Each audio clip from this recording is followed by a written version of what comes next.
भदोही जिले की हर छोटी बड़ी खबर दिखेगी सत्यम न्यूज वेब टीवी पर। अगर आप हमारे चैनल पर नए हैं तो सत्यम न्यूज वेब टीवी को सब्सक्राइब कर लें। सुप्रभात, आदाब, नमस्कार। एक बार फिर भदोही जिले की फटाफट खबरों को लेकर हाजिर हूं मैं नसीर कुरैशी।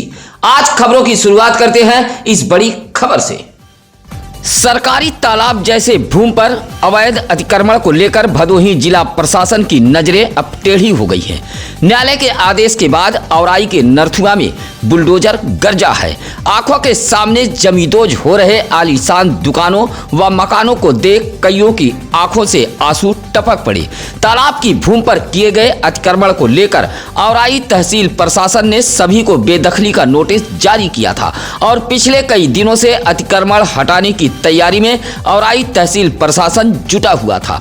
हालांकि इस बीच कई अतिक्रमणकारियों ने आरोप लगाया कि उन्हें कोई नोटिस नहीं मिली है। औराई के नरथुआ में तालाब की भूमि पर हुए अवैध अतिक्रमण को लेकर इलाके में दिन भर गहमा गहमी के साथ हड़कंप मचा रहा। रविवार की सुबह से ही बुलडोजर, एम्बुलेंस व फायर ब्रिगेड की टीम के साथ भारी पुलिस बल अतिक्रमण हटाने पहुंच गई थी।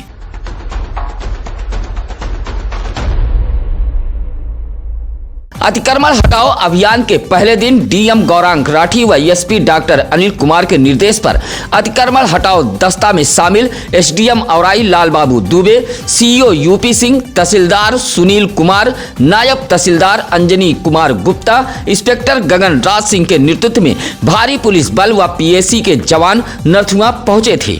अतिक्रमण हटाओ अभियान के दौरान पुलिस ने इलाके को बैरिकेडिंग कर सील कर दिया था तथा आवागमन के लिए एक लेन को प्रतिबंधित कर दिया गया था। कड़ी सुरक्षा व्यवस्था के बीच तालाब की भूमि पर बुलडोजर चलाया गया। आंखों के सामने जिनके आशियानों व दुकानों पर बुलडोजर चल रहे थे उनके आंखों से आंसू टपकते नजर आए। दशकों से तिनका तिनका जोड़कर तैयार किए गए आशियाने पल भर में ताश के पत्तों की तरह बिखर गए।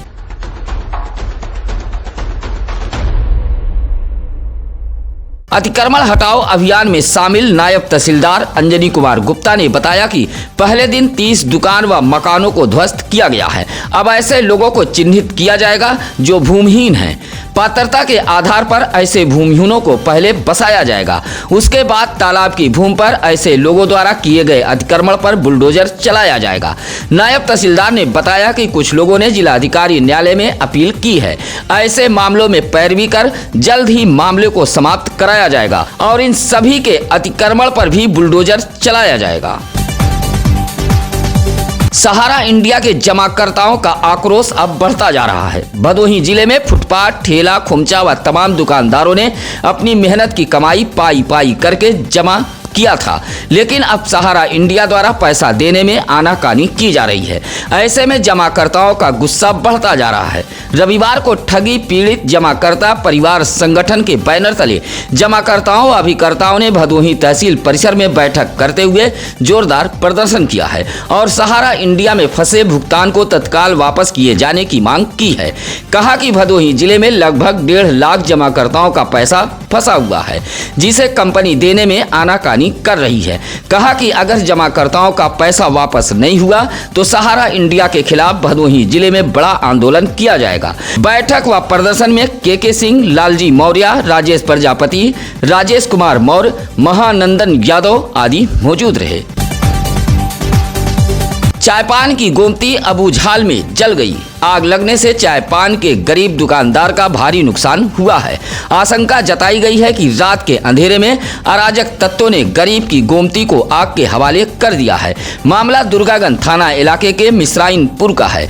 गांव के ही सुरेश कुमार बिंद उर्फ मुन्ना गांव में ही गोमती में चायपान की दुकान चलाते हैं। रात में किसी शरारती तत्वों ने गोमती में आग लगा दी है जिसमें गोमती सहित उसमें रखा सामान जलकर खाक हो गया है।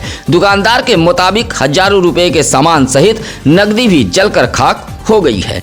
दुकानदार ने इसकी सूचना दुर्गागंज पुलिस को दे दी है। भदोही में कड़ाके की ठंड का सितम रविवार को भी जारी रहा। ठंड से बचाव के लिए लोगों को अलाव जलाकर सहारा लेना पड़ रहा है। कड़ाके की ठंड के सितम से कामकाज करने वालों के लिए भी दिक्कतों का सामना करना पड़ रहा है। ठंड के चलते बुजुर्गों को घरों में ही समय बिताना पड़ रहा है। शाम ढलते ही भदोही जिले में गलन अपना तांडव दिखाने लगती है। ठंड के चलते कालीन नगरी भदोही में बुनकरों के भी हाथ थम गए हैं। फिलहाल आने वाले 2 दिनों तक मौसम के हालात यथावत बने रहने की संभावना जताई जा रही है।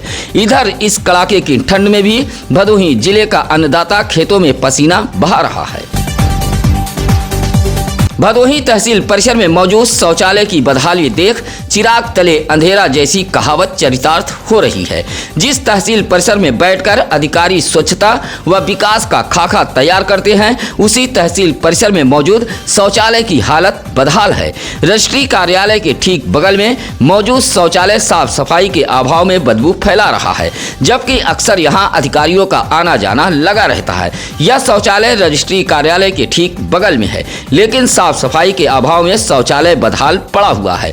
बदहाली की हकीकत आप तस्वीरों में भी देख सकते हैं। मैजिक लेकर मिर्जापुर के लिए निकला चालक लापता है। परिजन परेशान व बेहाल हैं। मैजिक सहित चालक के लापता होने से परेशान परिजनों ने गोपीगंज पुलिस को एक शिकायती पत्र देते हुए कार्रवाई की मांग की है। ज्ञानपुर कोतवाली इलाके के लखनऊ टकटकैया निवासी बब्बू लाल ने पुलिस को दिए गए शिकायती पत्र में बताया कि उनका 28 वर्षीय पुत्र रमेश चंद गोपीगंज के जौहरपुर में पत्नी के साथ रहकर मैजिक चलाता था। मैजिक लेकर वह मिर्जापुर के लिए निकला था, लेकिन अभी तक घर नहीं लौटा है। परिजनों ने पुलिस को शिकायती पत्र देते हुए कार्रवाई की गुहार लगाई है। सुरियामा ब्लॉक के मंगुरा ठठरा गांव में गोंडी पुनेम सेवा समिति की एक बैठक संपन्न हुई है। बैठक में बड़ी संख्या में गोंड समाज के लोग मौजूद रहे। बैठक के मुख्य अतिथि सेवा समिति के राष्ट्रीय अध्यक्ष महेंद्र कुमार गौंड रहे। बैठक को संबोधित करते हुए मुख्य अतिथि महेंद्र कुमार गौंड ने कहा कि गौंड व आदिवासी समाज को तोड़ने का षड्यंत्र रखने वालों से सावधान रहने की जरूरत है। कहा कि हमें आदिवासी परंपरा को बचाए रखने की जरूरत है। कहा कि आदिवासियों की अपनी पहचान है, इस पहचान को मिटने नहीं दिया जाएगा। मुख्य अतिथि ने कहा कि गौंड समाज शिक्षा पर विशेष ध्यान दे। शिक्षा से ही समाज का उत्थान होगा। कार्यक्रम का संचालन जहां सूबेदार व सनी गौंड ने किया, वहीं इस बैठक में अशोक गौंड, पन्नालाल गौंड, भाईलाल गौंड, आशीष आदि मौजूद रहे। गोपीगंज इलाके के अलमऊ हाल्ट रेलवे प्लेटफार्म पर 80 वर्षीय एक अज्ञात व्यक्ति की मौत हो गई है। प्लेटफार्म पर शव पड़ा देख इलाके में सनसनी फैल गई। सूचना पर पहुंची गोपीगंज पुलिस ने शव को कब्जे में लेकर पहचान कराने की कोशिश की, लेकिन वृद्ध की पहचान नहीं हो पाई। लोगों ने आशंका जताई है कि वृद्ध की ठंड से मौत हुई है। पिछले कुछ दिनों से वृद्ध स्टेशन के प्लेटफार्म पर टहल रहा था और मंद बुद्धि का बताया गया है। फिलहाल पुलिस शव को कब्जे में लेकर मामले की जांच पड़ताल में जुटी हुई है। भदोही मोड़ के बीजापुर गांव से अपनी पत्नी का इलाज कराने कपसेठी निकला पति लापता हो गया है। इस बात से पत्नी सहित परिजन हैरान व परेशान हैं। मोड़ के बीजापुर गांव निवासी 40 वर्षीय रंजीत सिंह अपनी पत्नी का इलाज कराने कपसेठी गया हुआ था। स्कूटी से निकला रंजीत सिंह लापता हो गया है।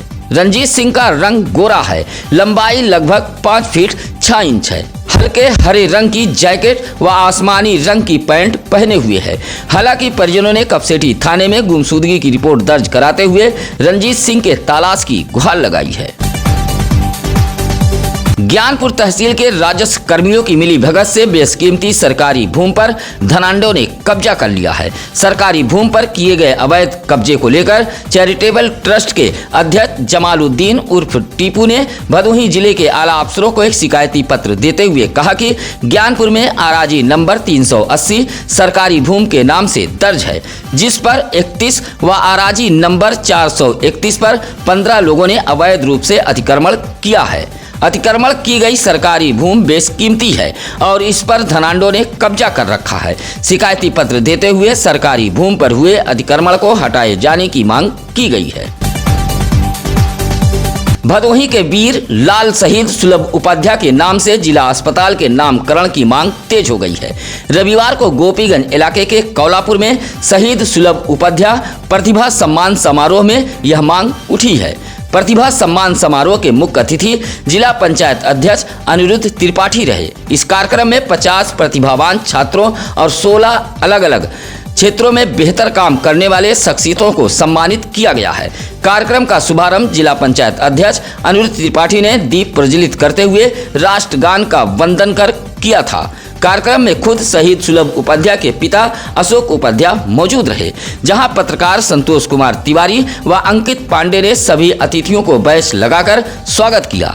कार्यक्रम में सम्मानित होने वालों में राष्ट्रपति पुरस्कार शिक्षक डॉक्टर राजकुमार पाठक सहित रामेश्वर सिंह, रूबी राठौर, अखिलेश्वर सिंह जैसे लोग को सम्मानित किया गया है।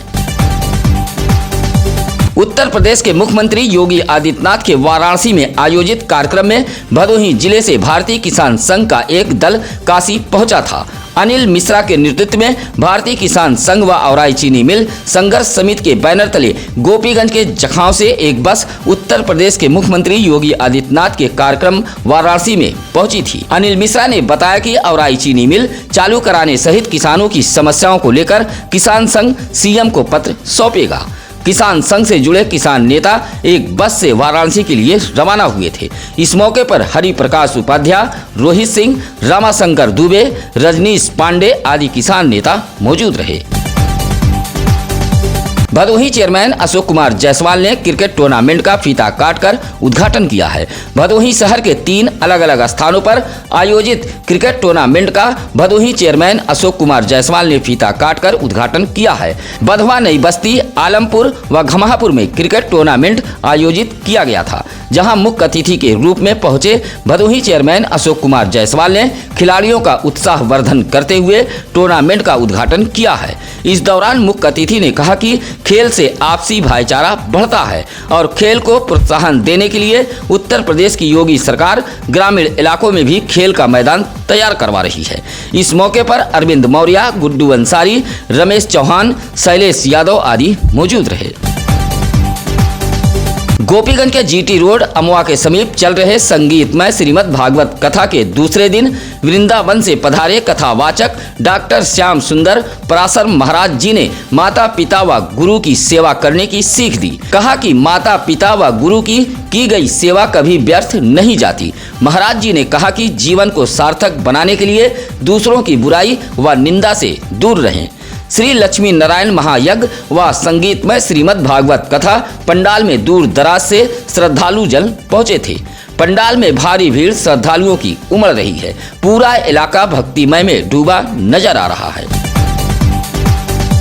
भदोही जिले में टीकाकरण पखवाड़ा चलाया जाएगा। मुख्य चिकित्सा अधिकारी डॉक्टर संतोष कुमार चक ने बताया कि आशा आंगनबाड़ी कार्यकर्तियों की सर्वे रिपोर्ट के बाद यह बात सामने आई है कि 26,065 बच्चे टीकाकरण से वंचित हैं।